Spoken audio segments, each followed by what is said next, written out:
వ్యవస్థలనే కుప్పకూలు చేసిన పరిస్థితి కనిపిస్తాం. ఇంతకుముందు ఆయనే చెప్పినట్టుగా మీరు నోరెత్తితే ఏసీబీ వారు వస్తారు, లేకపోతే ఒక మెమో ఇస్తారు, లేదంటే ఇంకొక మీ శాఖపరమైన చర్యలతో మిమ్మల్ని వేధిస్తారు. అదే మీరు సరెండర్ అయిపోయి పార్టీ జెండాలు పట్టు తిరిగితే వాళ్ళకి ఏ ఇబ్బందులు ఉండవు. ఇదేం న్యాయం అని అడుగుతున్నాను.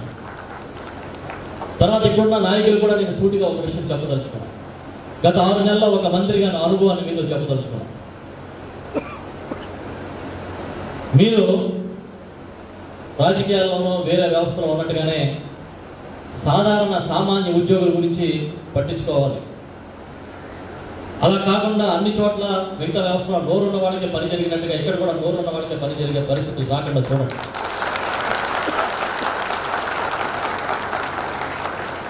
చిన్న చిన్న విషయాలతో నా దగ్గరికి వచ్చే ఫైల్స్ చూస్తుంటే ఆశ్చర్యం వేస్తా ఉంది. ఒక ఆయన నా దగ్గరికి వచ్చిన ఒక ఫైల్ కోఆపరేటివ్ డిపార్ట్మెంట్లో 90s ఒక బిస్వాప్ ఆపరేషన్ జరిగింది.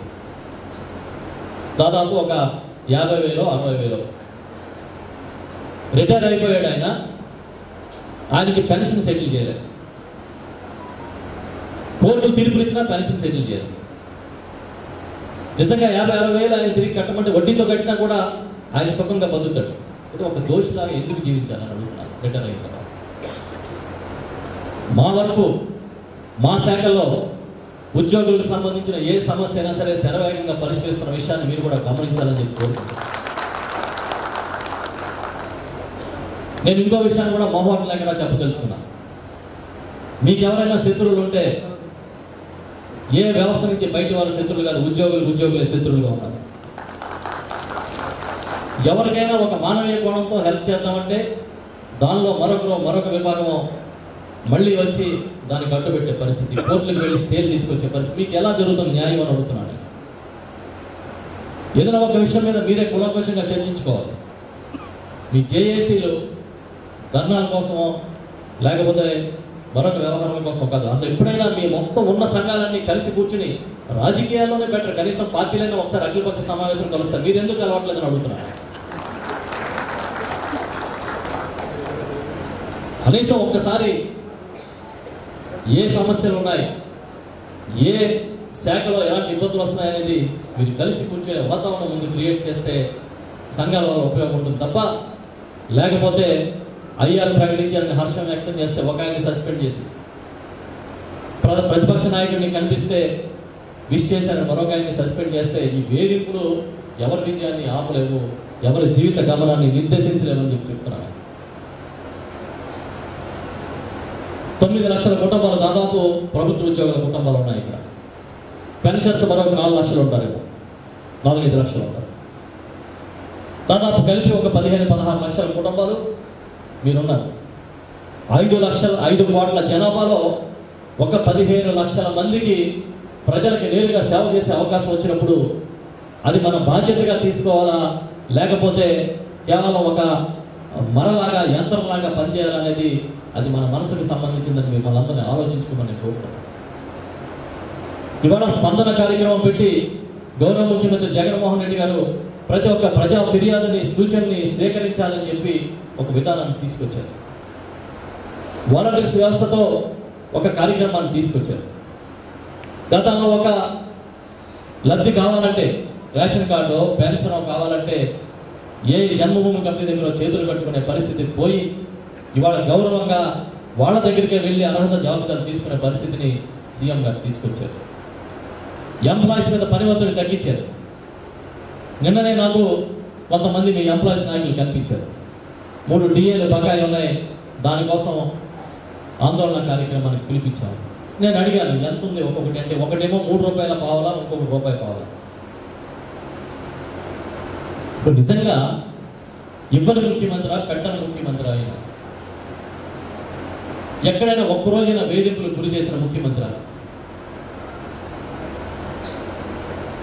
27% ఐఆర్ఏ మొట్టమొదటి క్యాబినెట్లో క్లియర్ చేసిన వాడు. సిపిఎస్ రద్దు చేస్తానని గౌరవ జగన్మోహన్ రెడ్డి గారు ప్రకటిస్తే ఈయనకేమీ తెలియదు, విధానాలు చెప్తా ఉన్నారు, అది కేంద్రం చేయాలని చెప్పిన పెద్ద మనుషులు ఇవాళ సిపిఎస్ రద్దు చేయమని ముఖ్యమంత్రి గారిని ప్రభుత్వాన్ని డిమాండ్ చేస్తూ ఉద్యమాలకు తెరదీస్తా ఉన్నారు. మాట కోసం ఎంత దూరమైనా సరే ఎలాంటి సాహసమైనా చేసే నాయకత్వం ఇవాళ ఈ రాష్ట్రంలో ఉంది. జగన్మోహన్ రెడ్డి గారి నాయకత్వం. ఆ నాయకత్వంలో ఖచ్చితంగా ప్రతి ఉద్యోగికి మేలు జరుగుతుందని చెప్పి తెలియజేస్తూ ఉన్నాం. కాకపోతే మా వైపు నుంచి రిక్వెస్ట్ ఏంటంటే హక్కులే కాదు బాధ్యతలు కూడా తీసుకోవాలి మనందరం. నా బాధ్యత నాది, మీ బాధ్యత మీది. మన బాధ్యతలు మనం చేసినట్లయితేనే విడిపోయిన రాష్ట్రం మళ్ళీ కోలుకునే విధంగా ముందుకు వస్తుంది. ఈ రాష్ట్రం గత 5 ఏళ్లలో మనం విడిపోయిన తర్వాత ఏ స్థాయిలో ఉన్నామో ఒక్కసారి మీరందరూ కూడా ఒక పౌరుడిగా నేను ఎలాగో మీరు అట్లాగనే ఒకసారి సమీక్షించుకోండి. ఎక్కడ లోపాలు ఉన్నాయి, వ్యవస్థను ఎక్కడ మార్పు చేయాలి, మన బాధ్యత ఏంటి, మన పరిధిలో మనం ఏం చేయాలని ఆలోచించుకోవాలని నేను రిక్వెస్ట్ చేస్తున్నాను. ఇంతకుముందే పెద్దలు చెప్పారు, ఇంకా సమయం తీసుకుంటాం, మరొక 6 నెలలు తీసుకుంటాం, ఇంకా కొన్ని అంశాలు ఉన్నాయి, వాటి మీద కూడా మేము పరిష్కారానికి ప్రయత్నం చేస్తాము. నేను ఒకటే చెప్తా ఉన్నా, ఇది మనసున్న ప్రభుత్వం, మనసున్న ముఖ్యమంత్రి నడిపిస్తున్న ప్రభుత్వం. ఏ ఒక్కరూ కుదేలైపోకూడదు, ఏ ఒక్కరూ అసంతృప్తితో ఉండకూడదనే ఆలోచనతో గౌరవ ముఖ్యమంత్రి జగన్మోహన్ రెడ్డి గారు తన తండ్రి రాజశేఖర రెడ్డి గారి ఆలోచనలకు అనుగుణంగా పనిచేస్తున్న వ్యక్తి. మీరందరూ సమాజంలో భాగం, మీరు బాగుండాలి, ఈ ప్రజలందరూ బాగుండాలి అని మనస్ఫూర్తిగా కోరుకున్న వాళ్ళం. మీకు ఏ ఇబ్బందులు వచ్చినా మేమందరం ముందుంటాం. చాలా సందర్భాల్లో పెద్దలు చెప్పారు, అని కలిసిన సందర్భాలు ఉన్నాయి. తప్పకుండా వాటి పరిష్కారానికి ఒక మంత్రిగా నేను కూడా మీకు సహకారం అందిస్తానని చెప్పి తెలియజేస్తున్నాను. కానీ అల్టిమేట్గా మనందరం చేయాల్సింది ప్రజలకి సర్వీస్. ఒక సంఘటన, ఒక చిన్న విషయం మీకు చెప్పి నేను ముగించదలుచుకున్నాను. ఒక 4 రోజుల క్రితం మా నియోజకవర్గంలో ఒక గ్రామం నుంచి మా పార్టీలో పనిచేసే కొంతమంది పెద్దలు నా దగ్గరికి వచ్చారు.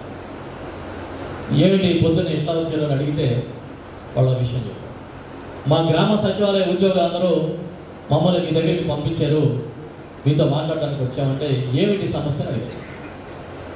పని ఒత్తిడి పెరిగిపోయిందంట, ఆ విషయం మీకు చెప్పమన్నారు. ఇంకా ఉద్యోగం వచ్చి నెల కాలే, జాబ్ చార్ట్ ప్రభుత్వం ఇవ్వలేదు, అప్పుడే పని ఒత్తిడి పెరిగిపోయిందని ఆలోచనలో వాళ్ళు ఉంటే నిజంగా ఈ ప్రభుత్వ ఉద్యోగులుగా మనం న్యాయం చేస్తున్నామా అనే ఆలోచన ప్రతి ఒక్కరు చేసుకోవాలనే విషయాన్ని మీ దృష్టికి తీసుకొస్తాం. నాకు తెలిసి కొంతమంది సెక్రటరీలో కానీ అంతకుముందు నుంచి నేను చూస్తా ఉన్నాను, వ్యవస్థ దగ్గర నుంచి అర్ధరాత్రి వరకు పనిచేసే వాళ్ళు ఉన్నారు. భార్య బిడ్డల్ని పట్టించుకోకుండా, సెలవులు తీసుకోకుండా పనిచేసే ఉద్యోగులు ఉన్నారు. అలాంటి వాళ్ళ గురించి కొత్తగా సర్వీస్లోకి వచ్చిన వాళ్ళకి మీరు చెప్పాలి, నేర్పించాలి. హక్కులే కాదు బాధ్యతలు కూడా నేర్పించమని మేము అడుగుతున్నాం. పని చేయని వాళ్ళని, తప్పు చేసిన వాళ్ళని కూడా మన సంఘాలు కాస్తాయి, తప్పు చేసిన అనే భావన మీరు ఇస్తే అది మనం తప్పు చేసినట్టు అవుతుందని నిర్మోహమాటంగా మరొకసారి చెప్పదలుచుకున్నాం. నేను ఇంతకుముందే చెప్పినట్టుగా ఈ జగన్మోహన్ రెడ్డి గారి ప్రభుత్వంలో మీకు అందరికీ న్యాయం జరుగుతుంది. న్యాయం జరిపే క్రమంలో మీతో పాటు కలిసి నడవడానికి నేను కూడా ఉన్నానని చెబుతూ సెలవు తీసుకున్నాను.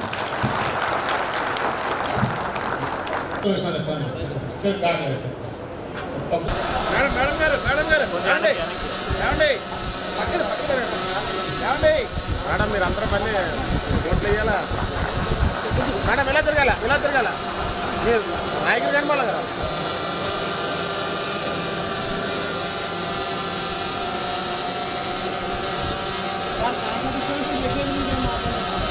కోసం సీఎం గారు ఎప్పటికీ ఒక విధానాన్ని ప్రకటించారు. ఆ విధానం ప్రకారం జనవరి 1 నుంచి అవుట్ సోర్సింగ్ కార్పొరేషన్ వస్తుంది. మిడిల్ మ్యాన్ మొత్తం తీసేస్తా ఉన్నారు. నేరుగా ప్రభుత్వం ఏదైతే చెల్లిస్తుందో ఆ జీతం అంతా కూడా ఆ ఉద్యోగికి వచ్చే విధంగా ప్రభుత్వమే అవుట్ సోర్సింగ్ కార్పొరేషన్ ఏర్పాటు చేస్తారు. చాలామంది రకరకాల వదంతులు కూడా మీకు ప్రచారం చేయడం మొదలుపెట్టారు. దయచేసి వాటిని నమ్మకండి. జగన్మోహన్ రెడ్డి గారు ఉద్యోగాలు ఇచ్చేవాడే కానీ తీసేవాడు కాదు. బాబు వస్తే జాబ్ వస్తుందని వాళ్ళు ప్రచారం చేసుకున్నారు. జగన్ వచ్చాడు, జాబ్ వచ్చిందని జనం అనుకునేలాగా జగన్ గారు పనిచేస్తారు తప్ప ప్రచారానికి మాత్రం ఎప్పుడు ప్రాధాన్యం ఇవ్వరని చెప్పి తెలియజేస్తారు. సార్ సార్ సార్ సార్ ముందుకు రండి, ముందుకు సార్ సార్ ఒకసారి. ఓకే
అది ఎంతవరకు పరిష్కారం అయ్యింది, ఇంకా ఎంత పరిష్కారం అవ్వాలి, ఏ రీతిగా పరిష్కారం అవ్వాలి, ప్రభుత్వంతో ఏ స్థాయిలో మనం చర్చ జరపాలి, ఈ సారాంశం అంతా చెప్పడానికే ఈ మధ్యాహ్నం సభ.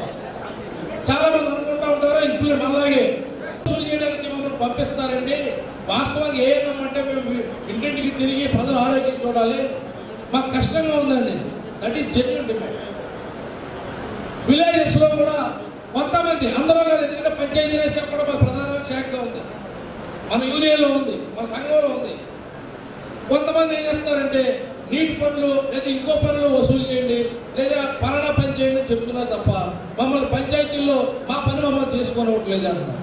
ఇవన్నీ కూడా మనం కలెక్టర్ గారు రిప్రజెంట్ చేయడం జరిగింది. ఇట్లాగా మాట్లాడుతుంటే చూడండి, మీరు అప్పుడే ట్రాన్స్లోకి వచ్చారు, సైలెంట్ అయ్యారు, ఎందుకని ఇష్యూస్ మీద జరుగుతూ ఉంది కాబట్టి నేను అడుగుతా ఉన్నా పదే పదే అందరూ వచ్చి కూర్చోమన్న కారణం ఏంటంటే ఒక వ్యక్తి వింటే అది 100 మందికి చెప్తాడు. ఈవేళ ఇక్కడ జరిగిన చర్చ యొక్క సారాంశాన్ని ప్రతి ఒక్క ఉద్యోగస్తుని తీసుకెళ్ళగలుగుతాడు. మీరు మీ ప్రాంతంలో మీ ఆఫీస్కి మీరు ఒక్కలే వస్తే రేపు ఆఫీసు తెరవగానే ఇక్కడ జరిగిన విషయాలు చెప్పగలుగుతారు. ఆ విధంగా సమస్యల పరిష్కారానికి ఒక వేదిక ఇది అవుతుంది. సమస్యల పరిష్కారం ఎట్లా చేస్తారో నాయకులు ఎందుకు చెప్పారో మీరు చెప్పగలుగుతారు. ఆ విధంగా మన సంఘం యొక్క సభ్యత్వం నమోదు కూడా ఎక్కువ శాతం జరుగుతూ ఉంది. ఇన్ని రకాలైనటువంటి బహుళ ప్రయోజనాలు ఉన్నటువంటి సమావేశాన్ని సద్వినియోగపరుచుకోమని గత 4 రోజుల నుంచి నిర్వాహకులు తిరుగుతూనే ఉన్నారు. కాబట్టి మీరందరూ ఇక మధ్యాహ్నం నుంచి ప్రెసిడెంట్ గారు ఇందాక చెప్పారు, ఇక ప్రసంగ పాఠాలు ఏమీ వద్దండి, సమస్యల మీద మనం స్పందిద్దాం, ఉన్న వాళ్ళకి వాళ్ళ మంచి మన సొల్యూషన్ ఇద్దామని చెప్పడం జరిగింది. కాబట్టి మీరందరూ వినతిపత్రాలు ఇచ్చేవాళ్ళందరూ అక్కడ పిలుస్తారు, ఆర్డర్లో పెట్టుకున్నారు, ఆ గ్రూప్ రండి, సమస్యను వినిపించండి, ప్రెసిడెంట్ గారు గారు సమాధానం చెప్తారు, ఆయనతో ఫోటోగ్రాఫ్ తీపించుకుని మీకు జ్ఞాపకంగా మీరు వెళ్ళండి. ఇలాగ డిసిప్లిన్గా చేయాలి.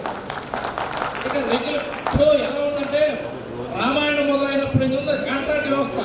మన పాట 1999 నుంచి దాన్ని మళ్ళీ ఇక్కడ పాటగా పాడొద్దండి, పరిష్కార దిశగా వెళుతుందనేది ఆయన చెప్పబోతున్నారు. అక్కడి నుంచి మీరు ప్రారంభం అంతే తప్ప 17 ఏళ్ళు ఉద్యోగం చేసేవండి, అప్పుడు ఇంత జీతం అండి, ఇదంతా వినేశాం. ప్రతి సభల్లో వింటానే ఉన్నాం. ఆల్రెడీ మాకు తెలిసే విషయమే తెలుసు. ప్రభుత్వం దగ్గర నివేదిక కూడా సిద్ధంగా ఉంది. మనం ఇచ్చిన కరపత్రాల మీద ఆల్రెడీ కరెస్పాండెంట్ జరుగుతూ ఉంది. కాబట్టి సమస్యల ప్రాతిపదికన మరి రాష్ట్ర అధ్యక్షుల వారికి మీ యొక్క వినతిపత్రాన్ని అందిస్తే వారు మీకు సొల్యూషన్ చెప్తారు. తర్వాత ఇంకో డిపార్ట్మెంట్ కొంచెం డిసిప్లిన్గా మనం చేసుకోగలిగితే త్వరితగతిన మనం వెళ్ళగలుగుతామని చెప్పి నేను భావిస్తూ ఉన్నాను. ఇకపోతే సభాముఖంగా ప్రెసిడెంట్ గారికి కూడా నేనైతే పెద్ద హ్యాపీగా లేదు, ఆయనకి నేను సారీ చెప్పుకుంటాను. ఎందుకంటే తూర్పుగోదావరి జిల్లా మీద ఆశ చాలా పెద్ద ఎక్స్పెక్టేషన్స్తో వచ్చారు అందరూ. భోజనాలు కూడా 1500 పైచీలకు భోజనాలకే సిద్ధం చేశారు. మరి ఎక్కడ తేడా జరిగిందో నాకు అర్థం కావట్లేదు.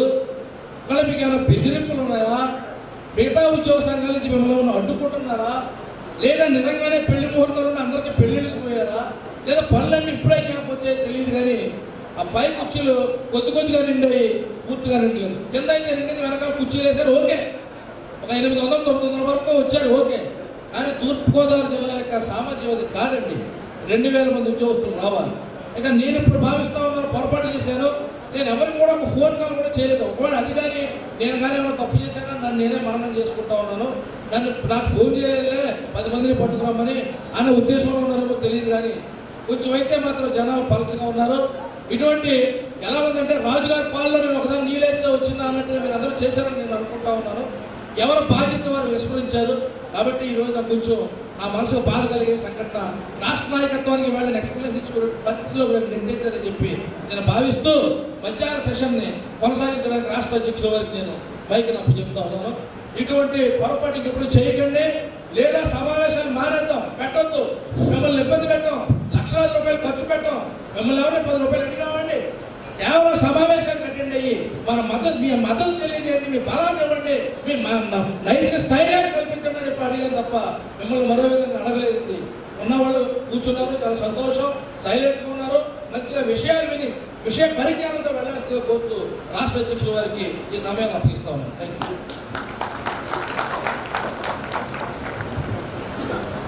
ఉద్యోగుల సంఘం తూర్పుగోదావరి జిల్లా అధ్యక్షులు దివాకర్ గారికి, కార్యదర్శి సత్యనారాయణ గారికి, ఉద్యోగుల ఆశాజ్యోతి, కమర్షియల్ ట్యాక్స్ డిపార్ట్మెంట్ జాతీయ అధ్యక్షులు మరియు రాష్ట్ర అధ్యక్షులు, మన ప్రభుత్వ ఉద్యోగుల సంఘం రాష్ట్ర అధ్యక్షులు శ్రీ కెఆర్ సూర్యనారాయణ గారికి, మరియు యంగ్ డైనమిక్ మీ జిల్లా వాసి జి ఆస్కారావు, జనరల్ సెక్రటరీ జి ఆస్కారావు గారికి, రాష్ట్ర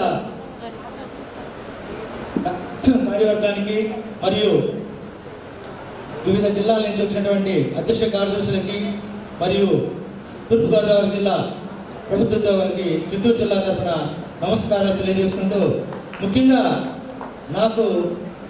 నేను ఏపీఎన్జిఓ సంఘంలో కానీ, తర్వాత public health medical employees union INTC 3194లో జిల్లా సెక్రటరీ కానీ, జిల్లా రాష్ట్ర అసోసియేట్ ప్రెసిడెంట్ కానీ ఆస్కారావు గారితో కలిసి పనిచేశాను.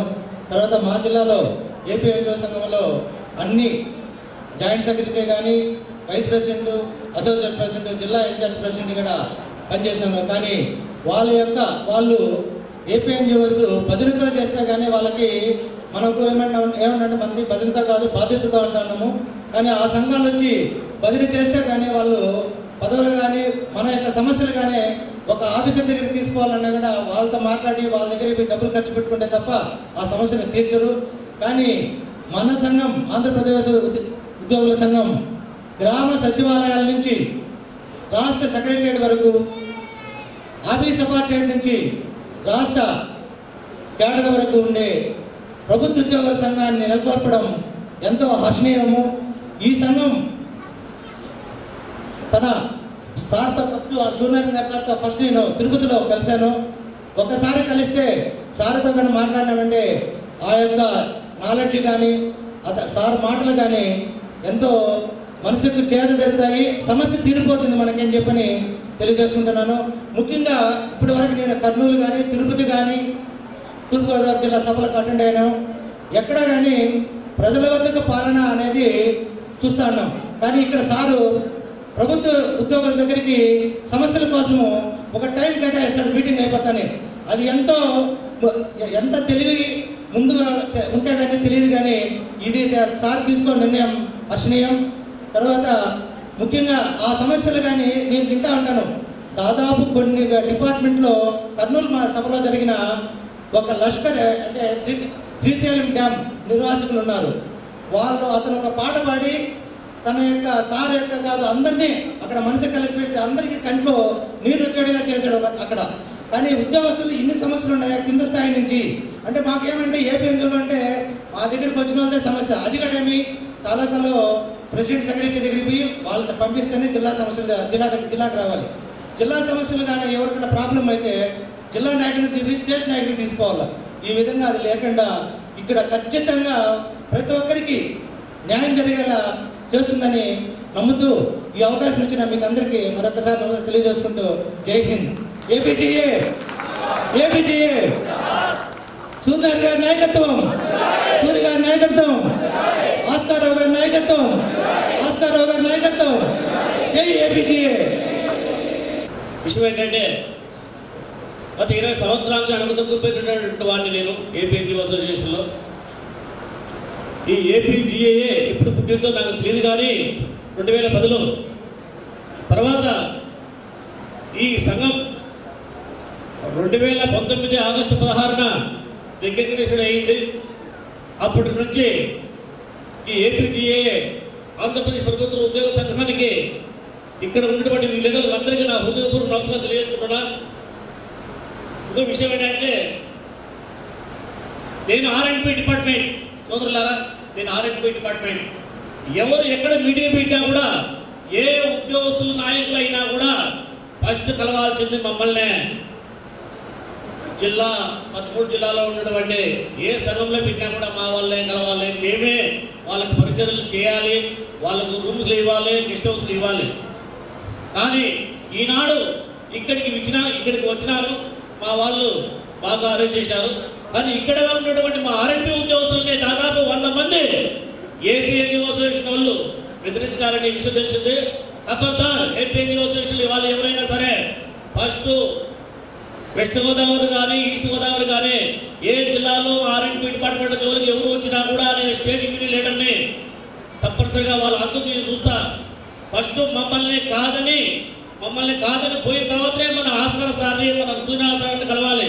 ఫస్ట్ మేమున్నాం, మీకు అందరికీ R&B ఉద్యోగస్తులకు అందరికీ. ఇంకో విషయం చెప్పాలనుకున్నా ఈ సభాపూర్వకంగా, సమైక్యాంధ్రలో ఉద్యమాలు తీసుకుని నీరు కార్చినటువంటి వాడు అశోక్ బాబు గారు. తర్వాత ఆంధ్రప్రదేశ్ ఉద్యోగస్తులందరినీ 4 లక్షల మందిని బానిసలుగా చేసినటువంటి వాడు అశోక్ బాబు గారు. అదేవిధంగా ఆంధ్రప్రదేశ్లో ఉండమంటే అన్న మనం వ్యక్తుల్ని అన్పార్లమెంటరీగా మనం మాట్లాడొద్దన్నా, మనకు అనవసరం. మన సమస్యల మీద మాత్రం మాట్లాడాలి సార్. మా ఆవేదన ఇంత అంత కాదు, మా ఆక్రోషం ఇంత అంత కాదు, మా కోపము, మా తాపాలు కనీసం వేదిక మీద కూడా తెలుపుకునే అవకాశం మాకు ఇవ్వండి సార్. దయచేసి మేము ఎంత అనుభవించినామంటే ఏపీఎన్జిఓ అసోసియేషన్ వాళ్ళ అడుగుతున్నటువంటి వాళ్ళు మేము. దయచేసి ఉద్యోగస్తులారా, సార్ చెప్పినట్టుగానే మన ఉద్యోగస్తులందరినీ అణగదొక్కి ఒక రాజకీయ ప్రబోధం కోసం స్వార్థపరులై ఒక ఎమ్మెల్సీ పోస్ట్ కోసం మమ్మల్ని అందరినీ కాలగార్చినటువంటి వాడు అశోక్ బాబు గారు. ఇదే కాదు, మీకు చాలా విషయాలు చెప్పాలి సారు. తర్వాత మీటింగ్లో నేను అన్ని విషయాలు చెప్పాలనుకుంటే. జై హింద్. నేనైతే ఈరోజు కర్నూలు నుంచి వచ్చినాను సార్. నా పేరు R V Ramana, R&B department, state vice president R&B department. దయచేసి థ్యాంక్ యూ అన్న. ఈ డిప్యూటీ ఇన్స్పెక్టర్ ఆఫ్ సర్వేస్ రాష్ట్ర జనరల్ సెక్రటరీ గారు వచ్చారు, వారిని ఒకసారి సభకి పరిచయం. నా పేరు Pampana Kanakababu, deputy inspector survey, general secretary, state general secretary. Plus అలాగే నేను 91లో అపాయింట్మెంట్ అయ్యాను కాంగ్రెస్ గ్రౌండ్లో. ఈ సర్వీస్ 20 సంవత్సరాల నుంచి సర్వీస్ చేశాను. నాయకులు చూస్తున్నాం, వాళ్ళు పోరాడతారు. అందరికీ మన సమస్యలు గవర్నమెంట్ ఇచ్చే వాటిల్లో వాళ్ళు వెళ్ళి పరిష్కరించుకుంటూ చెప్పుకుంటారు.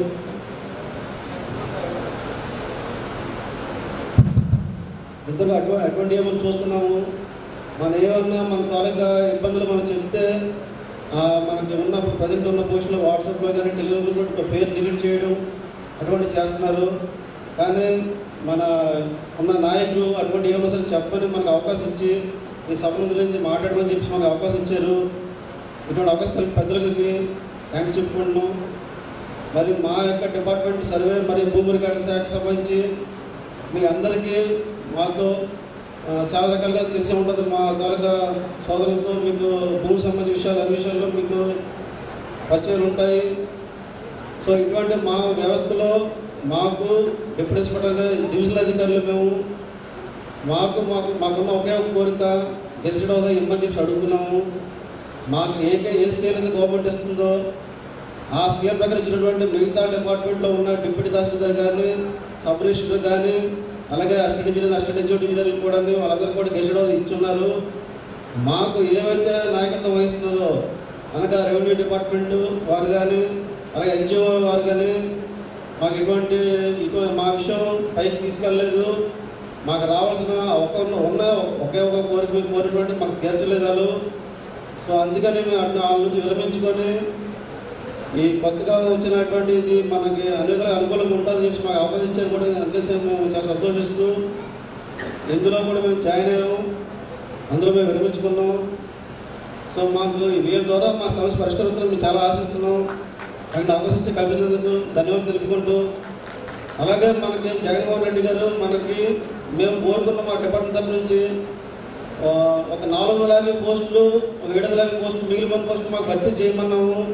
మాకున్న సమస్యలు మాకు పాత గవర్నమెంట్లో మేము చెప్పుకొని ఉన్నాము. కానీ కొత్తగా వచ్చిన గవర్నమెంట్లో ఆర్థిక ఇబ్బందులు ఉన్నా సరే మా డిపార్ట్మెంట్కి 11,000 పోస్టులు కేటాయించారు కొత్త గవర్నమెంట్ వారు. కానీ ఎంతమందిని కేటాయిన తర్వాత మన సంఘం కూడా ఇప్పుడు 1,00,000 మంది పైన ఉద్యోగులు కొత్తగా చేరుతున్నారు. వీళ్ళందరూ కూడా ఈ కొత్త సంఘంలో అందరూ కూడా చేరుతున్నాం కనుక ఈ సంఘం ఇంకా బలంగా ఉండాలని కోరుకుంటున్నాను నేను. సో ఇంతమంది కొత్తగా ఎంటర్ అవుతున్నారు, పాత వాళ్ళు కొత్త వాళ్ళు అందరూ ఎంటర్ అవుతున్నారు కనుక వీళ్ళందరికీ సహాయశాఖలు అందిస్తూ దినదినాభివృద్ధి చెందుతూ మాలాంటి చిన్న వాళ్ళందరూ కూడా సహకరిస్తూ పలకరించడం కాకుండా పలకరించకపోయినా కనీసం డిపార్ట్మెంట్లో కొద్దిగా వెనకబడి ఉంటారు, మాట్లాడలేకపోవచ్చు, వాళ్ళ సమస్య చెప్పలేకపోవచ్చు. వాళ్ళని కూడా మీరు దృష్టిలో పెట్టుకొని పరిశీలిస్తాను ఆశిస్తూ మీ ఇచ్చిన అవకాశం సద్వినియోగం చేసి సెలవు తీసుకుంటాను. ఎవరైతే ఉన్నారో వాళ్ళు డయాస్ మీదకి రావాల్సిందే. జిల్లా పరిషత్ అండి ఫుల్ టైం కానింగ్ ఎంప్లాయీస్ పొద్దున్న రికమెండేషన్ ఇచ్చారు. వారికి సుమారు 30 నుంచి 38 సంవత్సరాలుగా తిరుపతి జిల్లాలో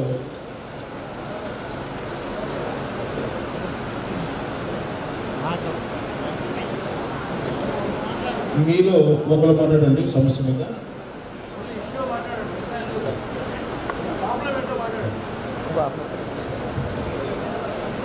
గౌరవమైనటువంటి ఆంధ్రప్రదేశ్ గవర్నమెంట్ ఎంప్లాయీస్ అసోసియేషన్ అధ్యక్షులు శ్రీ సూర్యనారాయణ గారికి, అలాగే ఇతర జిల్లాల నుంచి జిల్లా నుంచి వచ్చినటువంటి అసోసియేషన్ నాయకులకు, మరి ఈ జిల్లాలో ఉన్నటువంటి వివిధ డిపార్ట్మెంట్లు నాయకులు నా యొక్క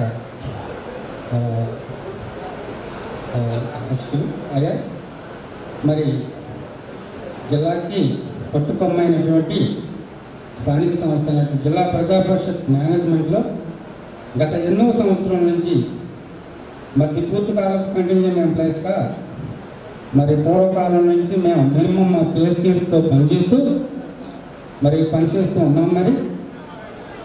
మరి ఈ గతంలో 210 రాకముందు మరి OT2 81లో 5 years ఉన్నటువంటి ఫుల్ టైం కంటిన్యూయింగ్ ఎంప్లాయీస్ని రెగ్యులేట్ చేయడం జరిగింది.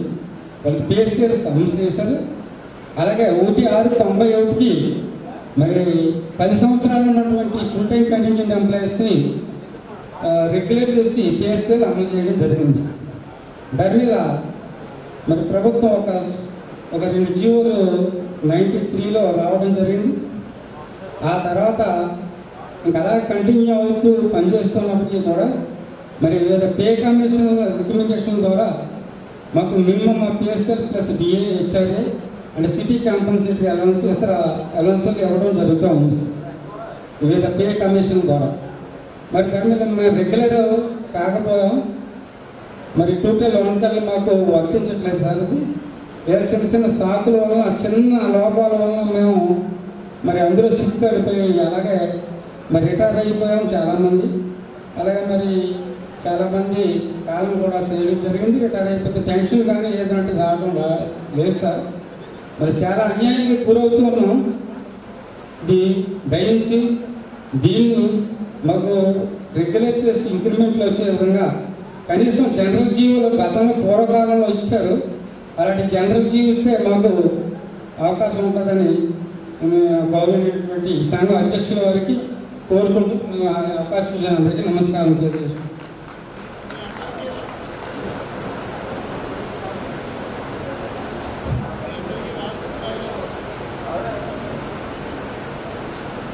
మీ అందరికీ రాష్ట్ర స్థాయిలో రిప్రజెంట్ చేస్తున్నారు సురేష్ గారు. డైలీ వేజ్ కంటింజెంట్ ఎంప్లాయీస్ రాష్ట్ర జేఏసీకి అధ్యక్షుని బాధ్యత వహిస్తున్నాను. ఇక్కడ ఇందాక మిత్రుడు నాగార్జున గారు తీసుకొచ్చిన విషయం మీద నేను దాదాపుగా ఒక 20 సంవత్సరాలుగా 212, 112 బాధితులుగా మేము తెలుగు డిపార్ట్మెంట్లో ప్రయత్నాలు చేసుకుంటూ వీలు కాని పరిస్థితుల్లో మొత్తం అన్ని డిపార్ట్మెంట్ కలిపి జేఏసీ ఏర్పాటు చేసిన సంవత్సరం నుండి తిరుగుతున్నా.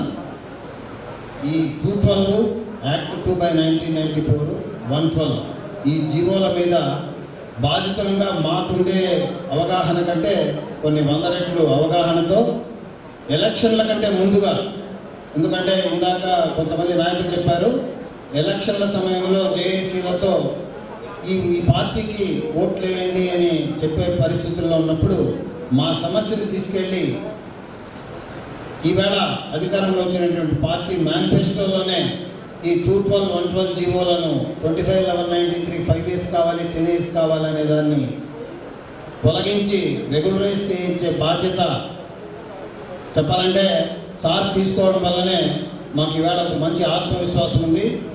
ఇక్కడ ఉండే చాలామంది మిత్రులు గ్రామ పంచాయతీ డిపార్ట్మెంట్ నుండి దాదాపు చాలామంది ఎక్కువ ఈవేళ హాజరయ్యారు, దాదాపు 75 మంది దాకా.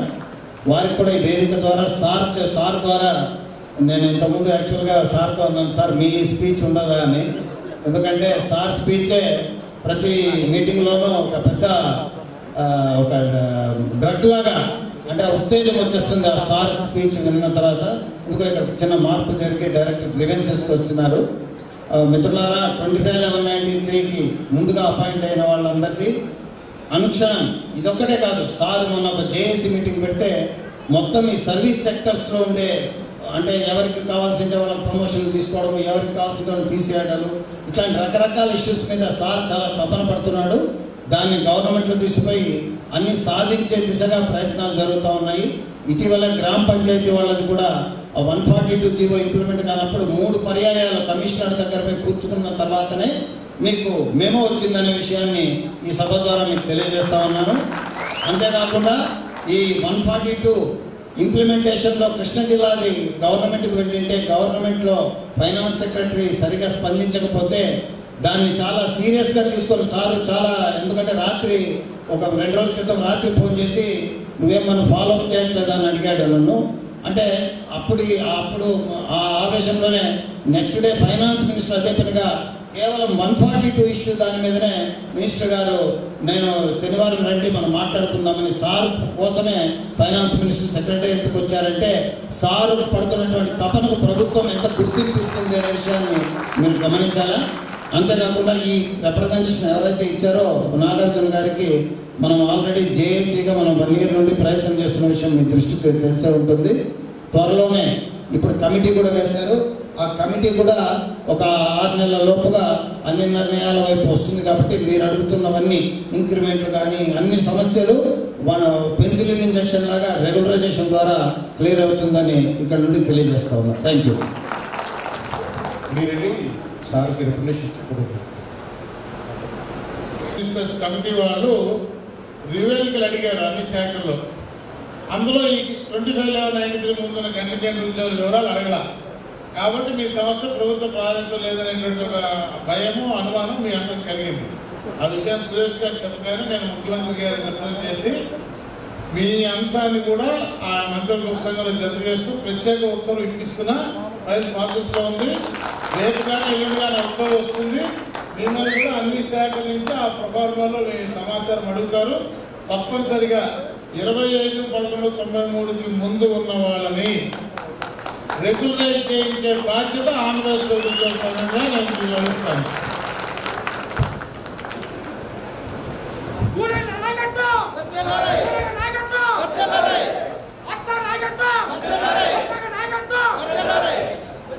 నెక్స్ట్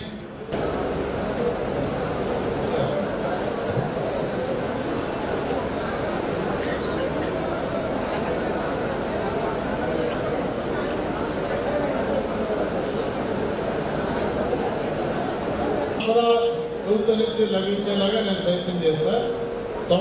గతంలో జూన్లో ఇక్కడ మీటింగ్ పెట్టినప్పుడు ఇదే వేదిక మీరు నాకు ఇచ్చారు. అయితే ఈ జూన్ నుంచి నవంబర్ మధ్య కాలంలో ఈ 5 నెలల్లో కాలంలో నేను చాలా పనిచేస్తూ వచ్చాను. అయితే మీ సమస్య ప్రస్తుతం ఉన్న ప్రభుత్వం ఏ ఒక్క విధాన పరిధిలోకి రావడం లేదు. మీరు నన్ను నమ్మండి, గుండు సూది మొన దూర్చడానికి చదువుంటే ఏనుగుని దూరుస్తా. ప్రస్తుతం ప్రభుత్వ విధానాల ఫ్రేమ్లో ఎక్కడా కూడా మీ అంశాన్ని చూపించడానికి కుదరకుండా ప్రత్యేకించి ఏదో కొత్తగా ఒక విధానాన్ని తీసుకురావాలా మీ సమస్య పరిష్కారం చేయాలంటే. దానికి కొంత టైం పడుతుంది, దయచేసి అర్థం చేసుకోండి.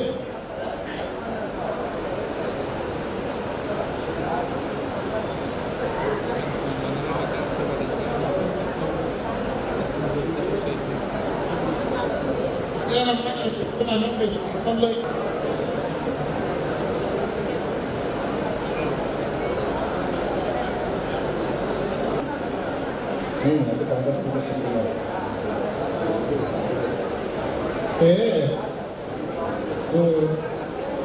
యాక్చువల్గా ఇందాక ఆస్కార్ గారు చెప్పినట్టు సభ్యులు ఎవరికి అంత ఉత్సాహం లేదు, ఓపిక లేదు.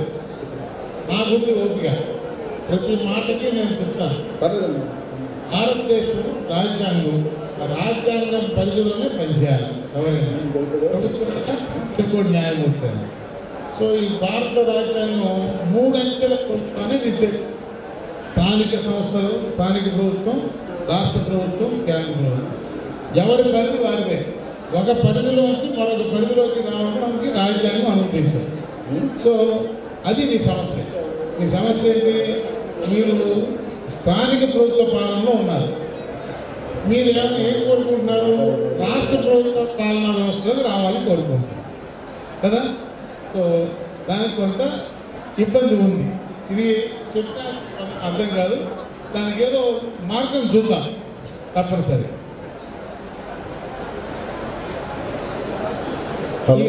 కోర్టు ఈస్ట్ కృష్ణ ప్రెసిడెంట్ గారు ఉన్నారా? కోర్టు ఎంప్లాయీస్ ఎవరు వచ్చారు? కోర్టు ఎంప్లాయీస్ ఎం శివయ్య బ్యాచ్ అందరూ వచ్చారండి. ప్రభుత్వ ఉద్యోగులుగా పనిచేస్తున్నారు. ఒక్కొక్కళ్ళు 20 నుంచి 30 సంవత్సరాలు సర్వీస్ చేశారు సార్.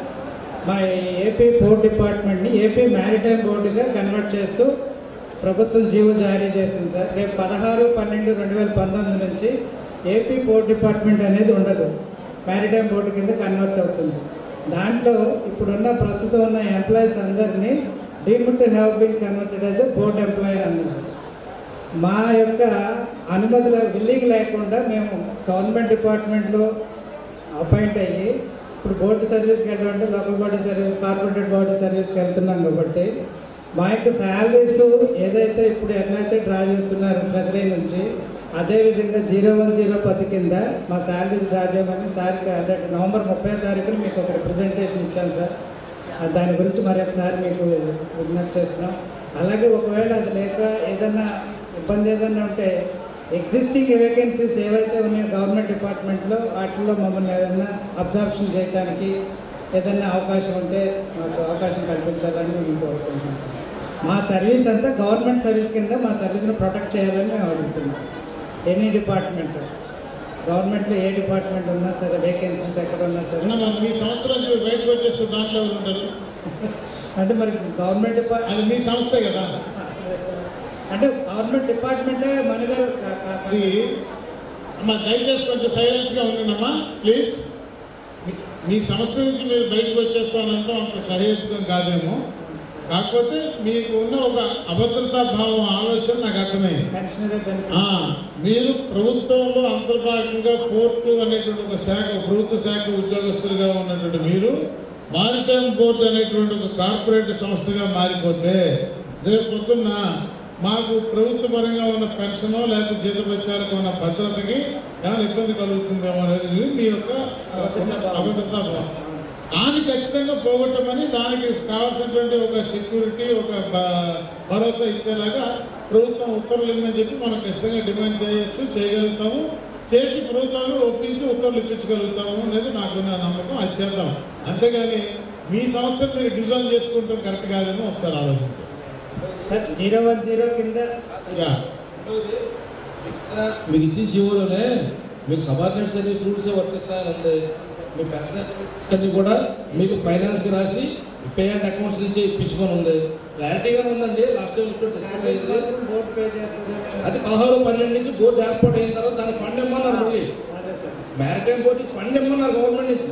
అది ఇవ్వాలా, అందులో మీకు ఇవ్వాలా. ఫండ్ ఇవ్వడం గవర్నమెంట్ వస్తే సబ్జెక్ట్ అయిపోతుంది అనుకోండి. ఆల్రెడీ అనుకున్నా రిప్రజెంటేషన్ చేస్తాను.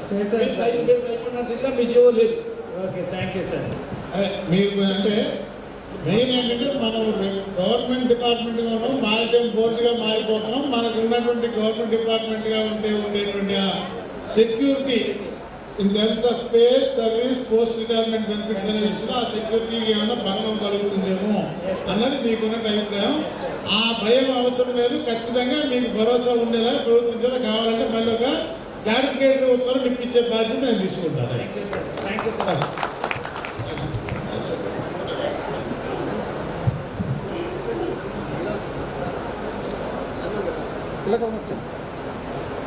ఓకే.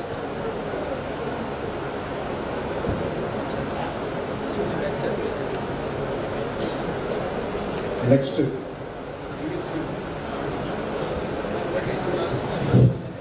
డిఎస్సి ఈ pharmacist and lab technicians contract employees N Rambabu, KVL Neeraj ఉన్నారండి? రండి ఒకసారి.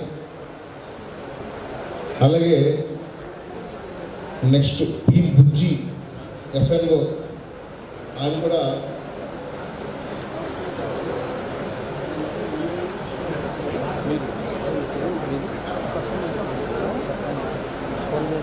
మీ అందరూ కూడా కాంట్రాక్ట్ ఇదేనా డిఎస్సీ అయినా? Okay sir.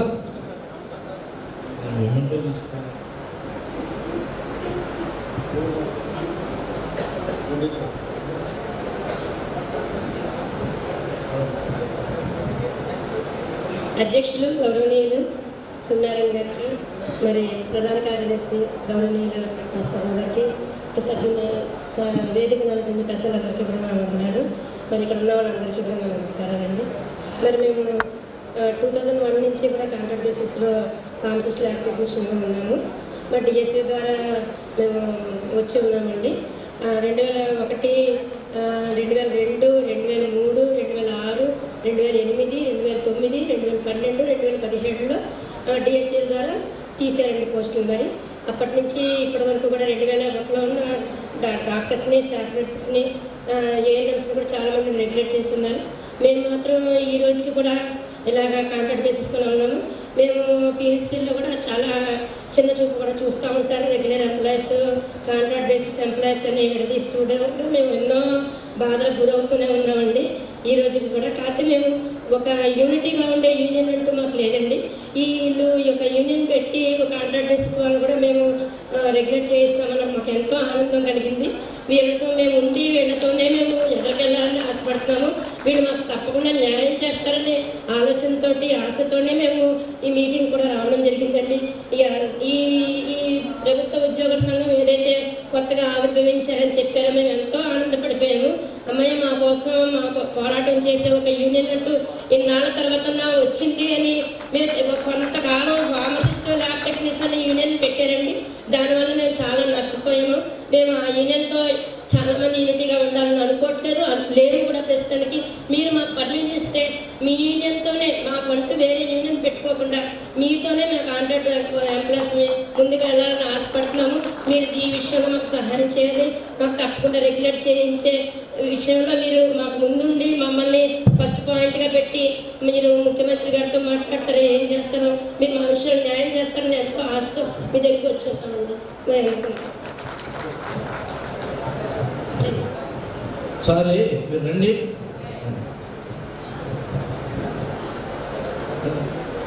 ఇప్పుడు మీ కిషోర్ గారు కూడా వచ్చారు. ఈయన ల్యాబ్ టెక్నీషియన్ అసోసియేషన్ ప్రెసిడెంట్గా ఉన్నారు. ఈయన అలాగే రాంబాబు, తర్వాత మీ నాయకులు ఉన్నారు, పెద్ద నాయకులు ఉన్నారు కదా. మీరు ఆవేశంతో చెప్తున్న గొప్ప ఒక ఆన్సర్ అమ్మ కేవలం 5 నెలలు ఒప్పుకోండి. ఎందుకంటే కమిటీ వేసి 31 దాకా గడువు ఇచ్చారు. అదే చెప్తున్నాం. జూన్ దాకా పొడిగింపు. ఎందుకంటే కమిటీ విధి విధానాలను రూపొందించి కమిటీ రిపోర్ట్ ఇవ్వడం మార్చి 31, ఏప్రిల్ మేలో చాలా క్లారిటీగా ఆర్థిక శాఖ మంత్రి గారు మాట్లాడుకున్న దాంట్లో అన్న ఆర్థిక పరిస్థితి బాగలేదు కాబట్టి ఈ ఫైనాన్షియల్ ఇయర్ మమ్మల్ని వదిలేసేయంటే నెక్స్ట్ ఫైనాన్షియల్ ఇయర్లో ఎవరైతే డిఎస్సి రాసి వచ్చారో వాళ్ళందరినీ కూడా పేషెంట్గా రెగ్యులేట్ చేస్తారు. ఫైనాన్స్ మినిస్టర్ డిక్లేర్ కాబట్టి దీంట్లో ఎంతకాలం బాధపడ్డారు, ఒక 5 నెలలు ఊరుకోండి. దీంట్లో సబ్జెక్ట్ పెంచడం మంచిది కాదు. నాకు మొత్తం దీంట్లో తెలుసు అన్ని విషయాలు. కానీ విషయం అయితే మీకు కావాల్సిన అవుట్కమ్ అయితే ఇది. కిషోర్ ఉన్నాడు, ఆయన ఎక్స్పీరియన్స్ చేస్తున్నాడు. మీరు ఇచ్చిన ఫ్లాగ్లతో సహా పసుపు ఫ్లాగ్లు పెట్టించారు. అదే రిప్రజెంటేషన్ మా దాని మీద కవరింగ్ లాంటి పెట్టి ప్రెసిడెంట్ గారు నేను కలిసి స్వయంగా జవహర్ రెడ్డి గారికి పివి రమేష్ గారికి కూడా ఇవ్వడం జరిగింది. ఓకే,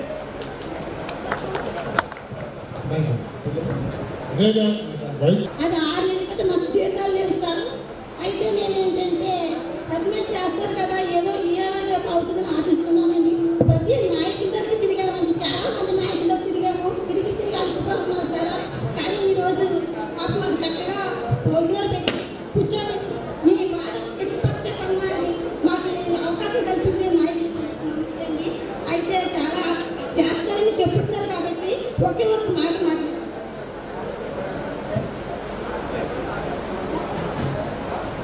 జగనన్న మిమ్మల్ని చెందు చాచి అడుగుతున్నాం తండ్రి.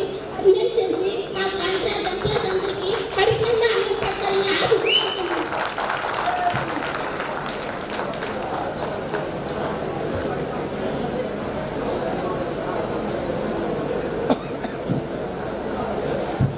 మీ కంట్లో జరుగుతున్న నీరు తుడవడానికి ప్రయత్నం చేస్తాం.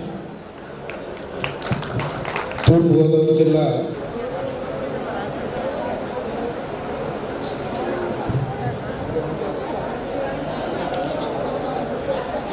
అదే పశ్చిమ గోదావరి జిల్లా రాజుగారు ఉంటారా? ఉంటారు కదా, మీరు ఉన్నాడు సార్. అంటే మొదలైపోతుంది అలాగా.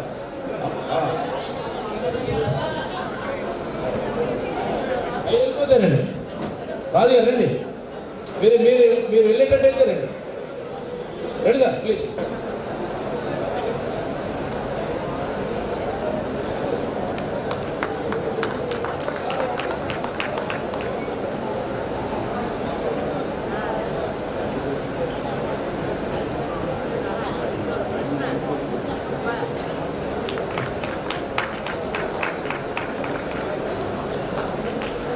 రైట్ సార్, వెళ్ళండి. గ్రీవెన్స్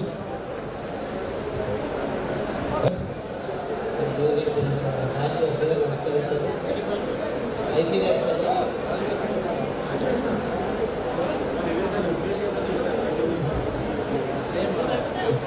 అదే సార్ 5 స్కేలు ఇవ్వాలి సార్. గత గవర్నమెంట్ సార్ 25/11/93 నాటికి 5 సంవత్సరాల సర్వీస్ పూర్తయి ఉంటే 212 జీవో ప్రకారం నీ సర్వీస్ రెగ్యులేట్ చేయాలి. అలా లేకపోతే నీ సర్వీస్ రెగ్యులేట్ చేయడానికి లేదు. దాని విషయం మనం పోరాటం చేస్తున్నాం, అదొక భాగం. అయితే నీకు ఈలోగా గత ప్రభుత్వం మంత్రివర్గ ఉపసంఘాన్ని వేసి సుప్రీంకోర్టు ఇచ్చినటువంటి ఉత్తర్వులను ఆధారంగా చేసుకుని నీకు మినిమం టైం స్కేల్ ఎవరైతే 2010-15 పిఆర్సీ పే స్కేల్ తీసుకున్నారో వాళ్ళందరికీ కూడా వర్తింపు చేస్తూ 142 జీవో ఇచ్చారు. ఆ 142 జీవోని మీ డిపార్ట్మెంట్లో అమలు చేయడం లేదు. అది నువ్వు చెప్తున్న సమస్య. 142 జీవో అమలు కోసం వాళ్ళు కోర్టుకు పోలే. ఒకవేళ కోర్టుకు పోయినా కోర్టు కొట్టేసే అవకాశం లేదు. ఎందుకు? 142 itself is based upon Supreme Court judgment.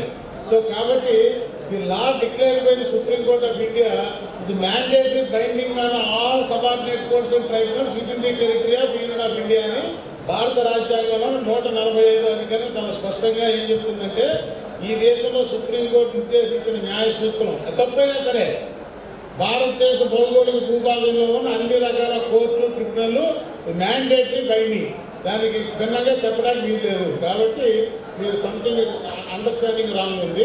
142 GO implementation కోసం కోర్టుకు పోవాల్సిన అవసరం లేదు. అది అమలు చేయాల్సిందే. ఎందుకు అమలు చేయట్లేదో ఒకసారి మీరు రేపు ఒకసారి తెలుసుకొని నాకు పంపించండి. తప్పనిసరిగా నెల తిరిగేలోగా మీరు 142 జీవోలు అయితే మీకు అమలు చేపిస్తాను.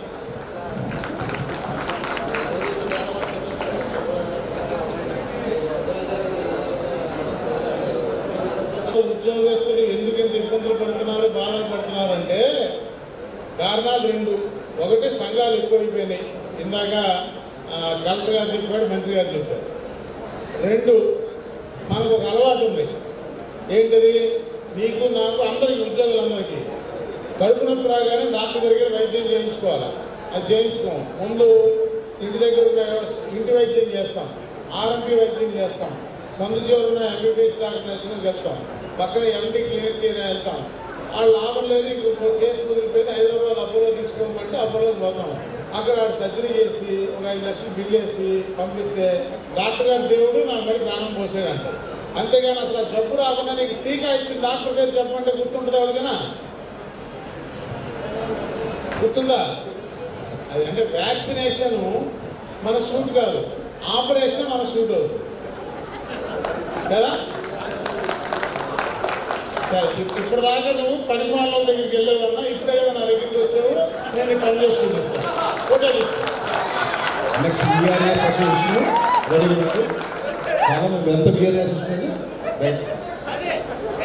రండి, తప్పకుండా మీరెవరు రండి.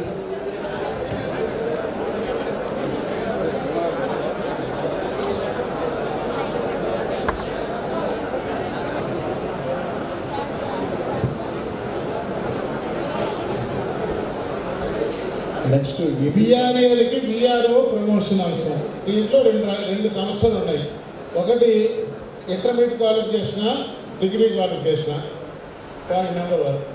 పాయింట్ నెంబర్ 2, సర్వే ట్రైనింగ్ ఇచ్చి ప్రమోషన్ ఇవ్వాలా, ప్రమోషన్ ఇచ్చాక సర్వే ట్రైనింగ్ ఇవ్వాలా కదా. ఈ అంశాలు దాంట్లో ముడిపడి ఉన్న సంగతి మీకు ఐడియా ఉంది కదా. అయినప్పటికీ మీ సమస్యని ముందుగానే మీరెవరు మా దగ్గర రాకముందే మేము ఐడెంటిఫై చేసి ప్రభుత్వం గ్రామ సచివాలయాల వ్యవస్థను ఏర్పాటు చేసి దాని నియామక నోటిఫికేషన్ ఇచ్చే ముందు నేను ప్రభుత్వ పెద్దలతో మాట్లాడి ఆనాటికి ఉన్న విఆర్ఓ ఖాళీల్లో 25% ఖాళీలు మీ ప్రమోషన్ కోసం ఇంకా రాబోయే రోజుల్లో చేయబోయే రూల్స్ సవరణ చేస్తే మీకు ప్రమోషన్ యాజమాన్య రూల్స్లో మీకు ప్రమోషన్ ఛానల్ లేదు. మీకు ప్రమోషన్ ఛానల్ ఏర్పరచడం అనేది నా ఎజెండాలో పెట్టుకున్నాం కాబట్టి ఆ నోటిఫై చేసేటప్పుడు 30% వేకెన్సీలు నోటిఫై చేయకుండా అడ్డుపెట్టి ఇచ్చాం. కేవలం మీ ప్రమోషన్ నిమిత్తమే. గ్రామ సచివాలయ వ్యవస్థ ఇచ్చే నోటిఫికేషన్ మీరు చూస్తే విఆర్ఓ నోటిఫికేషన్లో ఉన్న ఖాళీల్లో 30% తక్కువ నోటిఫై చేశారు. ఆ 30% ఎందుకు ఖాళీ అడ్డుపెట్టి నోటిఫై చేయడం అడ్డుపెట్టి ఇచ్చామంటే మిమ్మల్ని ప్రమోషన్ ద్వారా భర్తీ చేయించడం కోసమే. Point number 1. ఈ విషయం ప్రభుత్వ పెద్దలతో మాట్లాడి ఆ 30% విఆర్ఓ నోటిఫై చేయకుండా ఆపిచ్చేయమని నేను తప్ప చెప్పే ఇంకో సంఘ నాయకుడు ఉంటే ఆడ ఉన్న ఇక్కడ పిలుచుకురా, నేను మాట్లాడతా. రెండో అంశం, సర్వే ట్రైనింగ్ ఇచ్చినాకనే మీకు ప్రమోషన్ ఇవ్వాలా, అది one of the prerequisite క్వాలిఫికేషన్గా పెట్టాలని చెప్పి మీ రెవెన్యూ సర్వీస్ సంఘమే మీకు వ్యతిరేకంగా పనిచేసింది. అయితే అప్పుడు కూడా మీ సంఘం నాయకుడు అని చెప్పుకున్నాడు ఎవడో గోపాలను నా దగ్గరికి వస్తే, సారీ నేను ఒక విషయం చాలా స్పష్టంగా చెప్తున్నా, వ్యక్తిని నేను చూడను. ఇందాక కూడా ఎవరు మాట్లాడుతూ అశోక్ బాబు గురించి ఏదంటే వ్యక్తుల పేర్లు మనకు అనవసరం. నేను వ్యక్తిని చూడను.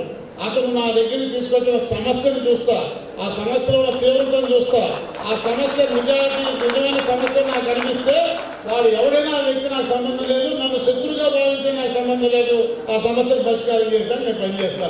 ఇది నా నైజం.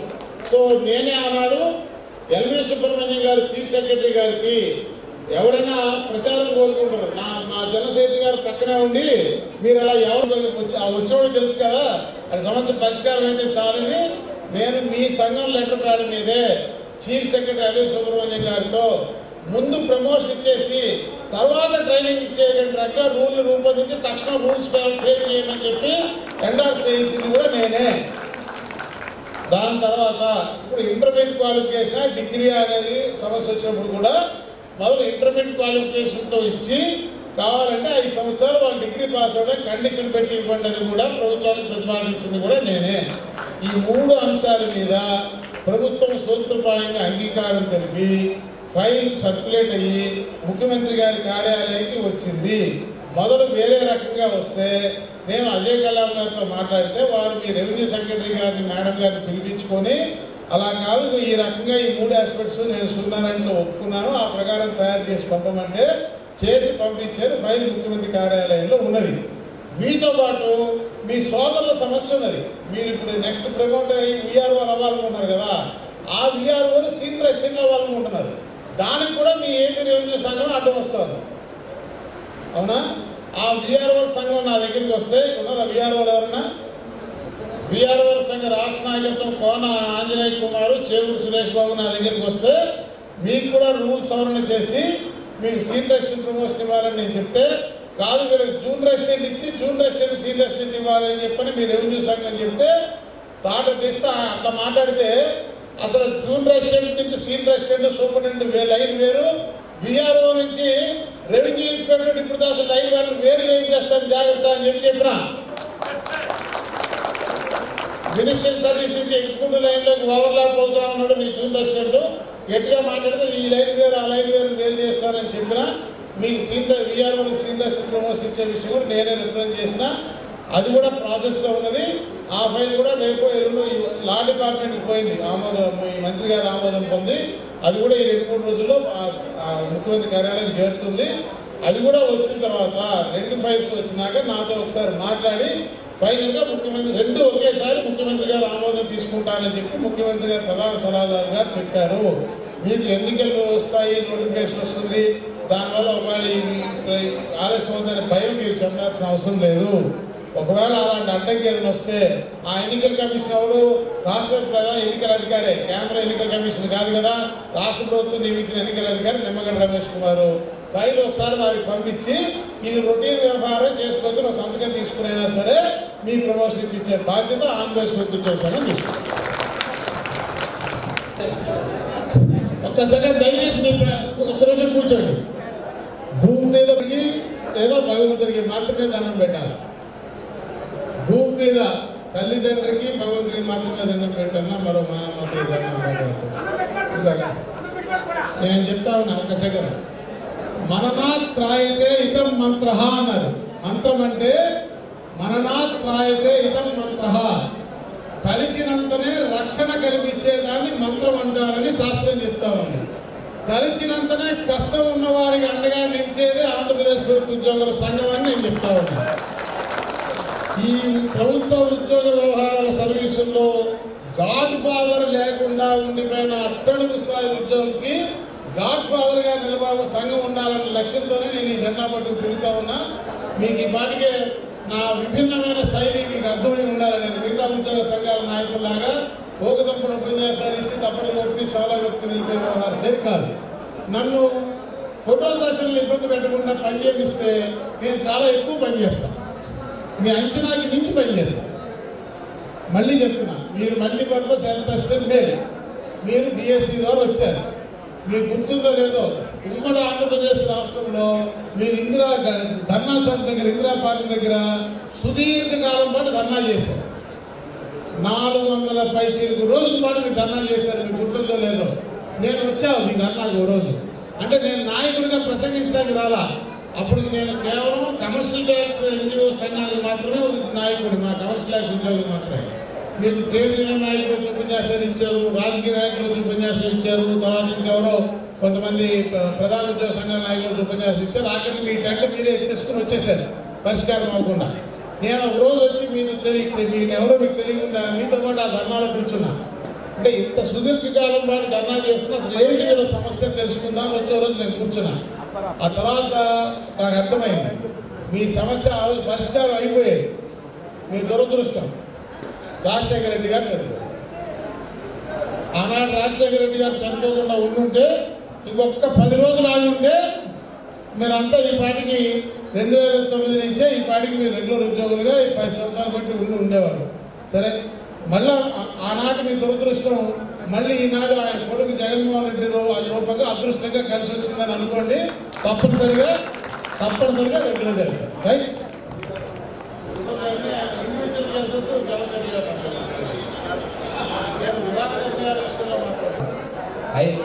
10వ తరగతి చదువుకున్న అందరూ కూడా విఆర్ఓగా ప్రమోషన్ చేసినప్పుడు వాళ్ళు తానే వచ్చినటువంటి విఆర్ఏలు ఇప్పుడు 60 ఏళ్ళు 70 ఏళ్ళు వయసు పొందిన విఆర్ఏలు వాళ్ళ పిల్లలు పనిచేస్తున్నారు.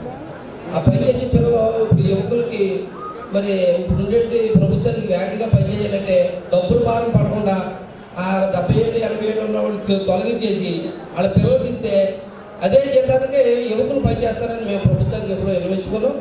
ప్రభుత్వం కూడా రెవెన్యూ గ్రామ స్థాయిలో రెవెన్యూ వ్యవస్థని భూ వివాదాన్ని పరిష్కరించాలని కోరుకుంటుంది కాబట్టి ఆ దిశగా రెవెన్యూ సంస్కరణ దిశగా వెళ్తుంది కాబట్టి అందులో భాగంగా మీరు చెప్పిన 2 అంశాలు దాన్ని తీసుకొచ్చేదానికి శాయశక్తిలో ప్రయత్నం చేద్దాం. అదృష్టం కొద్దీ మీకు ఆ రెవెన్యూ మంత్రి కూడా మీ జిల్లాలోనే ఉన్నాడు కాబట్టి మీరు ఆయన కూడా కొంత 1-2 సార్లు కలిసి మానసికంగా ఆయన కూడా కొంత మీరు ప్రిపేర్ చేయండి. నేను ముఖ్యమంత్రి కార్యాలయంలో ఉన్నటువంటి ఉన్నతాధికారులు ముఖ్యమంత్రి గారి సలహాదారుని కొంత ప్రిపేర్ చేస్తాను. అప్పుడు అందరం కలిపిపోయి మనం అడిగి ముఖ్యమంత్రి గారిని అడిగితే వీళ్ళు కూడా ఏం చేద్దామని అంటే చేద్దాం వాళ్ళు కూడా పాజిటివ్గా చెప్తే వెంటనే అది వర్కౌట్ అయ్యేటువంటి అవకాశం. Thank you.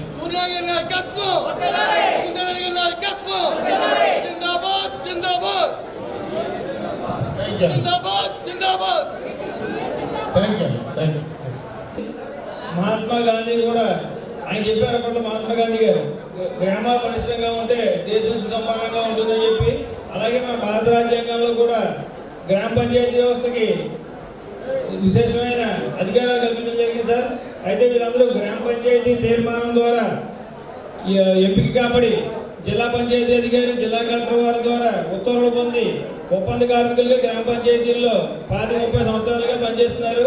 వీరి జీతభత్యాలు గ్రామ పంచాయతీ ఆదాయం నుంచి ఇవ్వడం జరుగుతుంది. అయితే పంచాయతీ సరైన ఆదాయం లేక వీరి జీతభత్యాలు కూడా 1000-1500కి 30 సంవత్సరాలుగా చేస్తున్న వాళ్ళు కూడా ఉన్నారు సార్. ప్రస్తుతం మన ప్రభుత్వం కాంట్రాక్ట్ నుంచి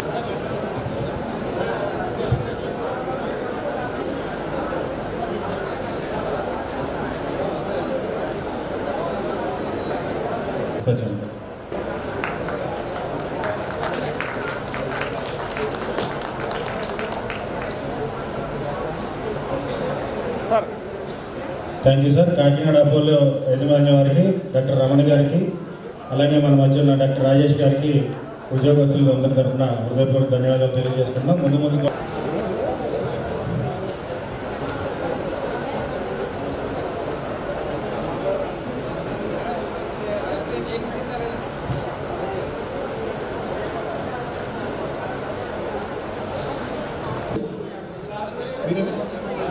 అమ్మ కుక్కలు ఉండమ్మా అమ్మ కుక్కలే జస్ట్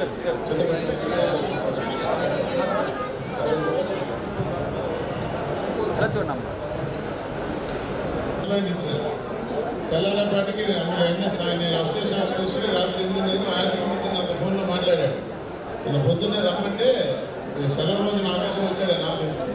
నేను పోయి రిప్రజెంట్ చేశాను, ఆర్థిక మంత్రితో మాట్లాడాను. మీ ప్రిన్సిపల్ సెక్రటరీ జవహర్రెడ్డి గారికి నాయకులు గారికి ఫోన్లో మాట్లాడాను. ఇది వైద్య విధాన పరిస్థితిలో సమస్య ఉంది అని చెప్తున్నారు.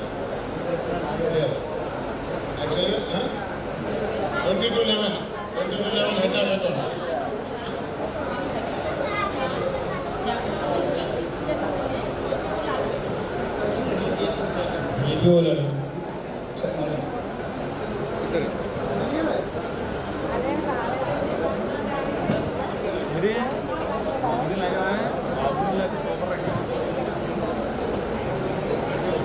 Chairman sir. నేను నా పేరు చంద్రమోహన్ సార్. మేము 2006లో డాక్టర్ రాజశేఖర రెడ్డి గారు ప్రభుత్వంలో మేము MGNREGSలో అపాయింట్ అయ్యాము సార్.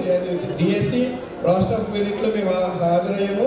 దీనికి సంబంధించి పూర్తిగా మేము సెంట్రల్ గవర్నమెంట్ ఫండింగ్తో అయినప్పటికీ కానీ రాష్ట్ర ప్రభుత్వ ప్రతి ఇటుకలోని మన అభివృద్ధిలోని మా యొక్క శ్రమ మా రక్తం ఉంటుంది సార్. ఈవేళ సీసీ రోడ్లు 100% వేసుకోగలిగామంటే మన సార్ ఈవేళ మన గ్రామ సచివాలయాలు 100% NRGS అన్నది కూడా మన సార్ గారు ముఖ్యమంత్రి గారు మనకి నేను జీవో ఇచ్చారు. మరి 100% అది కూడా మేము చేయడానికి మేము ఈవేళ ల్యాబ్ చేసి మరి గ్రామాల్లో మరి కష్టపడి పనిచేస్తేనే ఈవేళ 100% సచివాలయాలకి ఫండింగ్ అన్నది మేము వస్తాం సార్. రాత్రి ప్రగలు మేము చేసామంటే 11 గంటల వరకు మా టార్గెట్స్ అయితేనే కానీ అవ్వదు సార్. మా ఆరోగ్యాలు కూడా పాడైపోయి నెక్స్ట్ మేము ఏజ్ కూడా అయిపోయినాయి సార్.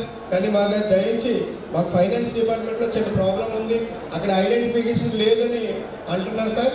ఇది ఎలాగంటే మేము 100% స్టేట్ గవర్నమెంట్లో పనిచేస్తున్నాము, కానీ central government funding sir.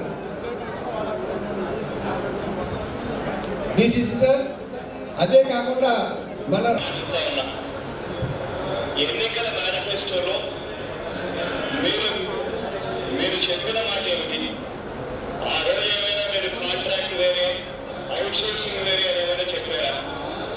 Out sourcing లో కూడా అదే క్వాలిఫికేషన్ ఉన్న పీపులే ఉన్నారు. అవుట్ సోర్సింగ్ లో కూడా క్వాలిఫికేషన్ సార్, ఇంజనీర్లు ఈ పోస్ట్ ఈ క్వాలిఫికేషనే ఉండాలి, డిప్లొమా ఈ పోస్ట్ ఈ క్వాలిఫికేషనే ఉండాలి, ఐటీఐ ఈ పోస్ట్ ఈ క్వాలిఫికేషనే ఉండాలని సెట్ చేస్తారు. అవుట్ సోర్సింగ్ కాంట్రాక్ట్ కి రెండింటి మధ్య చాలా చిన్న తేడా ఉంది. క్వాలిఫికేషన్లో మాత్రం ఎటువంటి తేడా లేదు. మీ మేనిఫెస్టోలో మీరు చెప్పింది ఏమిటి? కాంట్రాక్ట్ అవుట్ సోర్సింగ్ చేస్తామని అందరినీ కూడా మీరు పర్మనెంట్ చేస్తారు అన్న కల్పన ఇచ్చారు. ఉద్యోగస్తులందరూ కూడా మీరు చెప్పిన మాటలు నమ్మారు.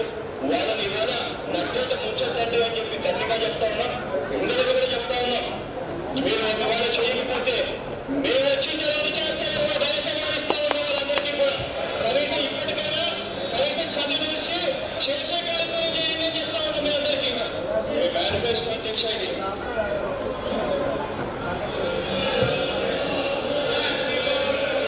మేనిఫెస్టో అధ్యక్ష ఇది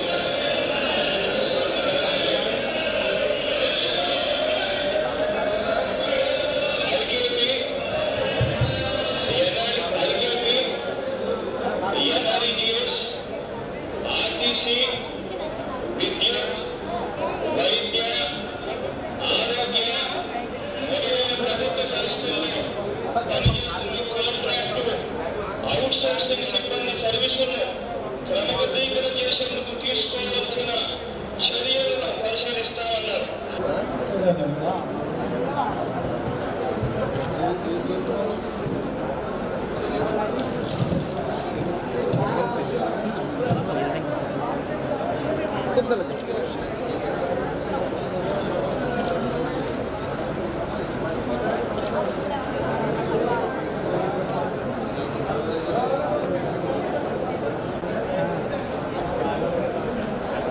అలాగే ఈ సభ జయప్రదం చేయడానికి కృషి చేసిన మన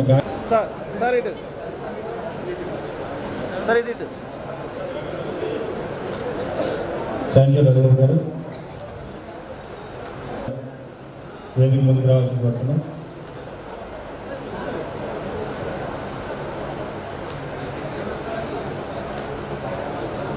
thank you sir.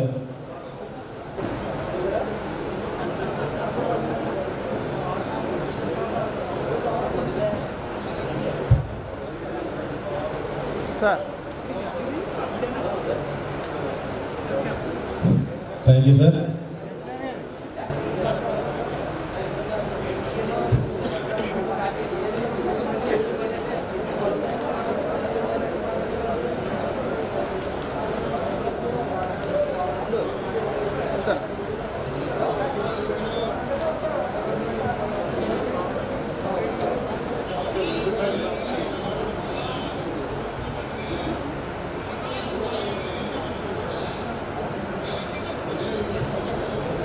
Thank you sir. అలాగే సెక్రటరీ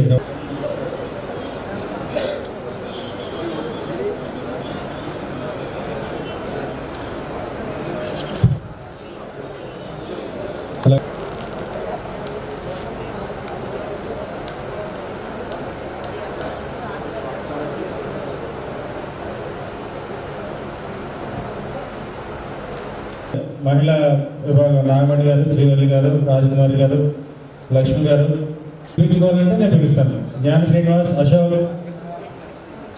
సురేష్, సుధీర్, జోగిరాజు, బొల్లు కృష్ణ గారు, జ్ఞాన శ్రీనివాస్, కామేశ్వర గారు,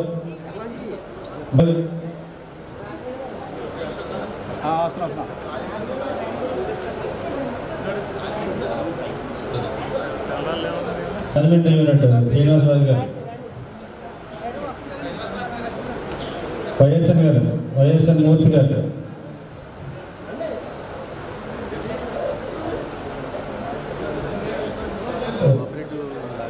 వైఎస్ఎన్ మూర్తి గారు,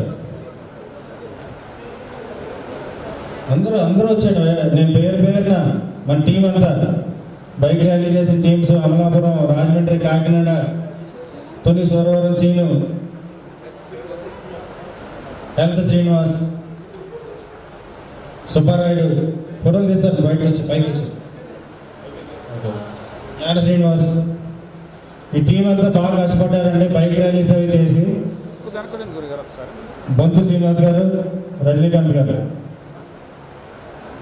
commercial tax president Vijay Kumar గారు,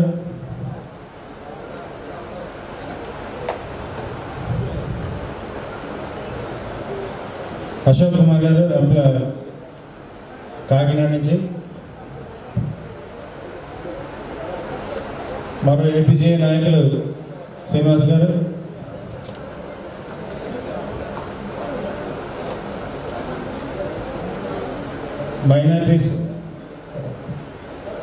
మైనారిటీ శ్రీనివాస్ గారు, మైనారిటీ డిపార్ట్మెంట్ శ్రీనివాస్ గారు, తర్వాత బొందు సింగ్ గారు,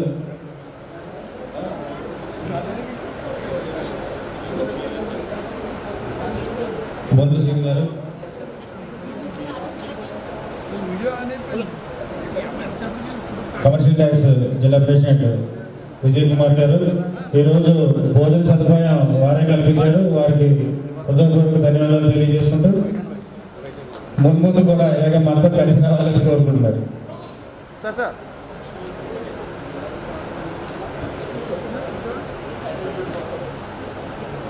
బొద్దు సింగ్ గారు,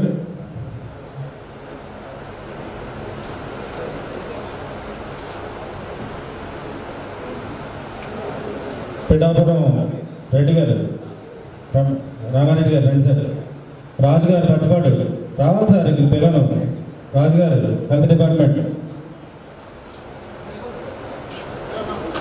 బొల్లు కృష్ణ గారు,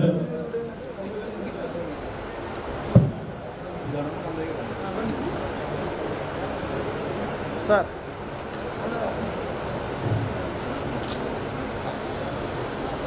జోగిరాజు గారు, అలాగే విఆర్ఓ జిల్లా అధ్యక్షులు బాబూజీ గారు, అలాగే విఆర్ఓ సంఘ అధ్యక్షులు వారు కూడా నడుపుతారు అనమాట.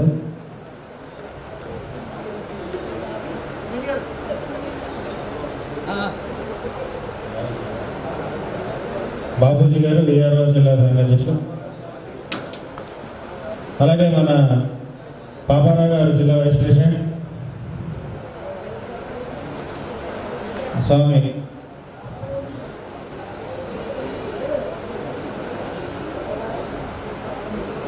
కామేశ్వర గారు ఆర్ఎండ్బి డిపార్ట్మెంట్, మన కాకినాడ టౌన్ యూనిట్ విభాగం,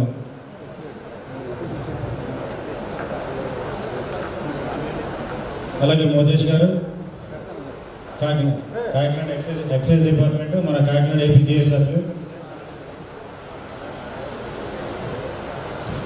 మెడికల్ ఇంజనీర్ సురేష్ రావాలి, ఆఫీస్ మేనేజర్ సురేష్, అలాగే రమేష్ ఆఫీస్ మేనేజర్ రమేష్ సురేష్,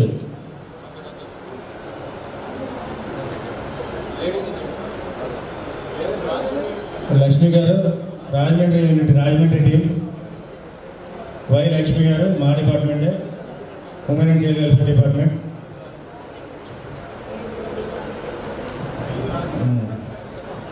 మల్లికార్జున్ గారు సైనిక్ వెల్ఫేర్ డిపార్ట్మెంట్, పాపరావు గారు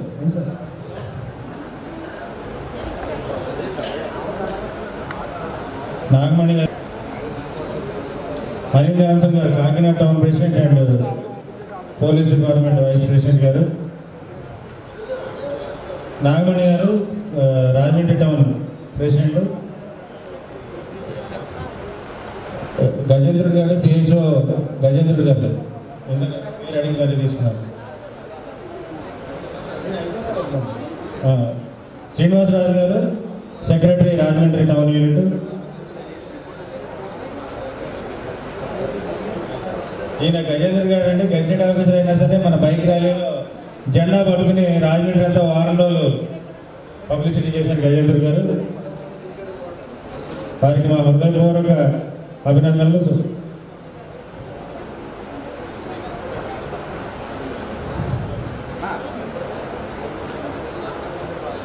భవానీ గారు రాజమండ్రి యూనిట్, శివ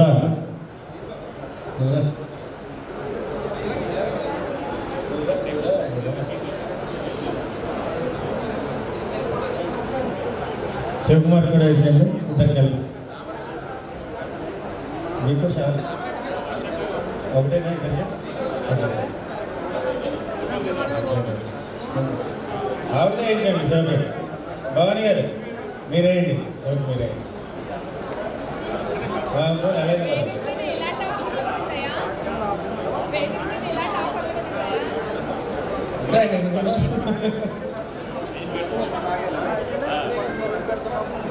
ఎందుకంటే రాత్రి 1 గంట అయినా నాకు ఫోన్ చేస్తుందండి శివ ఎక్కడ ఉన్నాడని.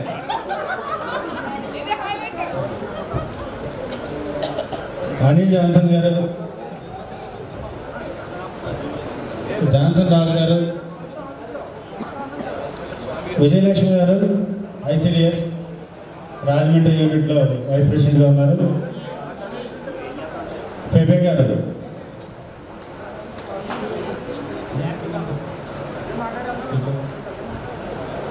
ఫెబే గారు వేదిక మీద రావాలని కోరుతున్నాం. రాజకుమారి గారు ఉమెన్,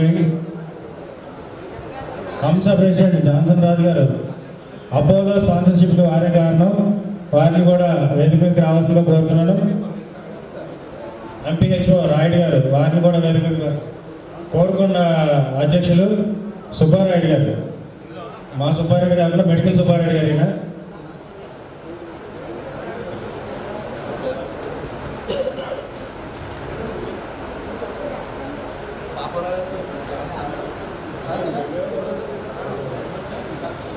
తుని అధ్యక్షులు శ్రీనివాస్ గారు, జి శ్రీనివాస్ గారు, అలాగే సోరవరం పాత శ్రీని గారు.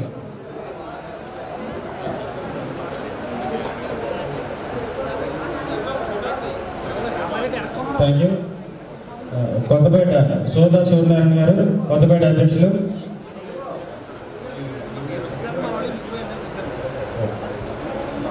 అలాగే పట్టుబాడు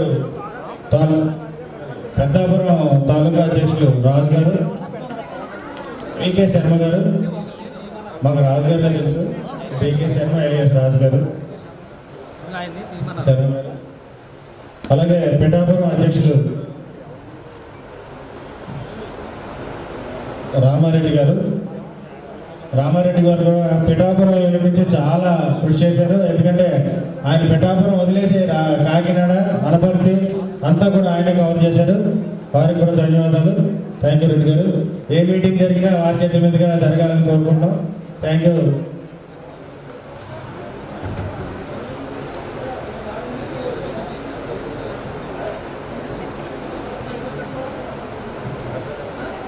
అందరికీ కృతజ్ఞతలు తెలియజేసుకుంటాం. రమేష్, సురేష్, సుధీర్ ఉన్నాడు కానీ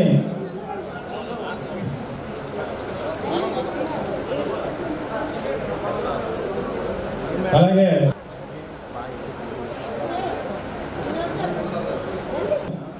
మన కార్యక్రమాన్ని విజయం చేయడంలో కృషి చేశారు. వారికి ధన్యవాదాలు. ఈ సందర్భంగా మన కార్యక్రమాన్ని ప్రచారం చేశారు. అలాగే వర్ధన్ గారు రాష్ట్ర కోరుతున్నాను.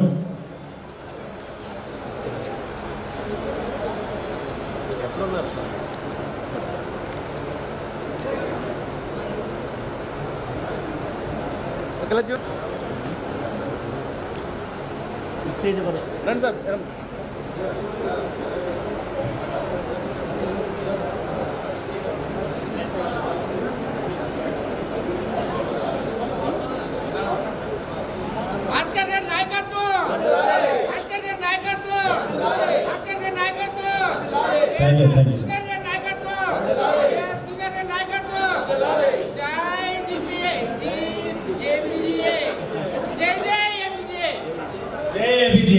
Thank you.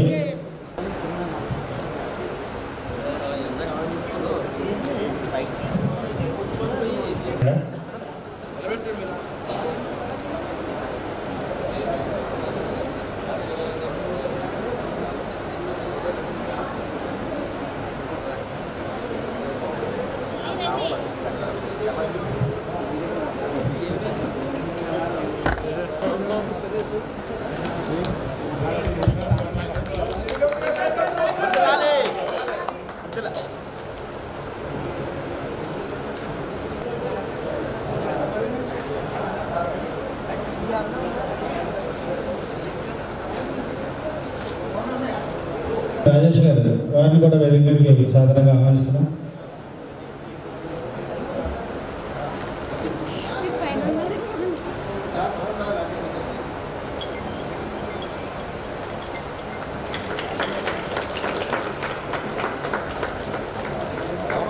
బ్యాక్ అంటారు బ్యాక్